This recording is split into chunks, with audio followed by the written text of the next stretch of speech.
va vous refaire encore l'histoire. L'aviation avait connu un important développement qui a nécessité le concours d'ingénieurs déjà formés. Il s'agissait à l'époque d'améliorer les performances d'avions comme le Caudron G3. Et c'est ainsi donc qu'un certain Marcel Bloch, jeune ingénieur diplômé d'école supérieure de l'aéronautique, qui deviendra plus tard subaéro, va lui dessiner une hélice qu'il appellera l'hélice éclair. Une hélice reconnue comme l'une des meilleures de son époque. On en a un qui vient de l'Ouest, celui d'Alain Delon, qui vient de Lyon. Toute la France est représentée, et un qui vient du Nord, c'est ça? C'est ça. L'histoire de celui-là, c'est quoi? Alors l'histoire de celui-là, il a été réceptionné en 1953 par l'armée de l'air et il a été exploité sur plusieurs bases, donc Francasa, Laborde, etc. Un avion qui a été utilisé pour l'entraînement des pilotes. Et il a fait sa carrière jusqu'en 1985. Il a été arrêté à 8000 heures de vol, ce qui n'est pas énorme. Puis il a été récupéré d'abord par une école à Toussus-le-Nord, puis 2,5 ans. Voilà, c'est un avion aux instruments. C'est une passion, notamment pour toi, pour rejoindre cette association Marie? Alors nous, dans l'association, on a plusieurs machines, on n'a pas que le flamand. Ce qui est une passion, effectivement, c'est les avions anciens. Notre passion, c'est de les restaurer, de les préserver et aussi de les présenter ensuite au grand public. Et pour nous, notre plus grand bonheur, c'est de les voir finalement reprendre la voie des airs. Donc celui-ci, notamment, ce Dassault flamand, il sort de 10 ans de restauration. Et on a aussi d'autres machines. Donc on a le Storch qui est ici en statique, qui sort de 4 ans de restauration. Et on a aussi un Nord 100, un Broussard et notamment aussi un Morane 733. Il est resté dans les terres. Pourquoi il a le nez rouge? Pourquoi il a le nez rouge? Excellente question. J'imagine que c'était sur facilement reconnaissable. Je suis sûr que Jean-François a une réponse.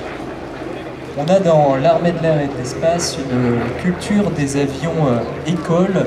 Et cet avion, vous l'avez peut-être remarqué, dispose de bandes de couleur orange. Si vous regardez tous les avions militaires d'entraînement dans l'époque, et je pense notamment au Fouga Magister pour les appareils à réaction, au T-33, eh bien cet appareil dispose de bandes orange tout simplement pour signifier que c'est un avion école et signifier notamment aux autres pilotes, puisque la règle quand on vole c'est de voir et d'être vu, de dire eh bien je suis tout simplement un élève pilote.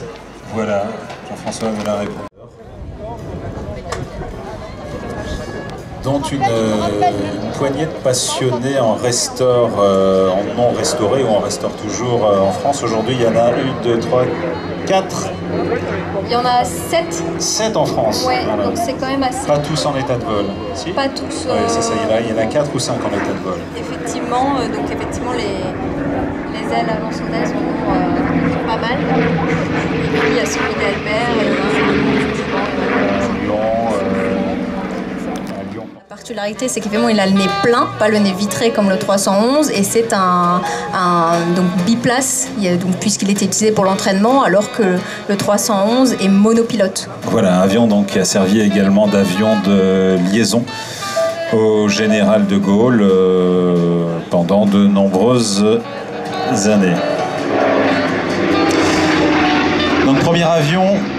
C'est le premier avion d'assaut d'après-guerre, puisque nous l'évoquions tout à l'heure, on reviendra dessus, on en reparlera dans l'après-midi, au lendemain de la Seconde Guerre mondiale, après avoir été déporté au camp de concentration de Buchenwald. Marcel Dassault avait souhaité relancer son activité du côté de Bordeaux-Mérignac, avec quelques anciens, des plantes et d'autres. Il s'était dit on va relancer la construction d'avions, et il avait tout simplement changé de nom et avait pris, ne voulait plus s'appeler Bloch, le nom de son frère qui dans la résistance se faisait appeler Charles Dassault. Jean-Marie qui acquiesce, c'est bien ça.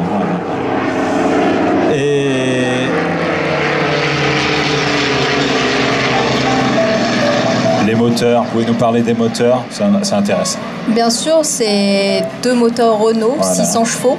Donc voilà le doux bruit du moteur Renault que vous venez d'entendre passer. Voilà, il faut savoir que ces moteurs ont plus de Et bien sûr, on fait le calcul, 80, ouais, c'est ça, pas loin de 80 ans aujourd'hui. Ouais. Ils sont plus tout jeunes et... Il fonctionne bien. Il fonctionne. Il faut savoir que, on en parlait tout à l'heure, Renault a eu une implantation à fabriquer ici des moteurs sur le site des Mureaux. Merci Marie. Merci beaucoup. Avec nous a rejoint le maire de Verneuil et vous. Fabien Frechten.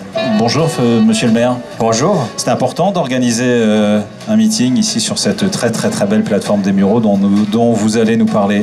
Alors ce magnifique aérodrome de Verneuil-les-Mureaux, je me permets. Et Verneuil-les-Mureaux, pardon, ouais, je suis impardonnable, vous avez raison, Verneuil. Est-ce que c'est, voilà, il est sur les deux communes? Sur les deux communes, gérées par un CIVU. C'est pour nous une chance inouïe d'avoir ce plus grand aérodrome en herbe d'Europe, où on puisse entraîner Mermoz et tant d'autres. Et au-delà, évidemment, pour nous, c'est l'occasion de valoriser cet espace qui n'est pas connu par tout le monde, et de valoriser les clubs, les bénévoles, les associations, et l'ensemble, évidemment, du monde de l'aérien.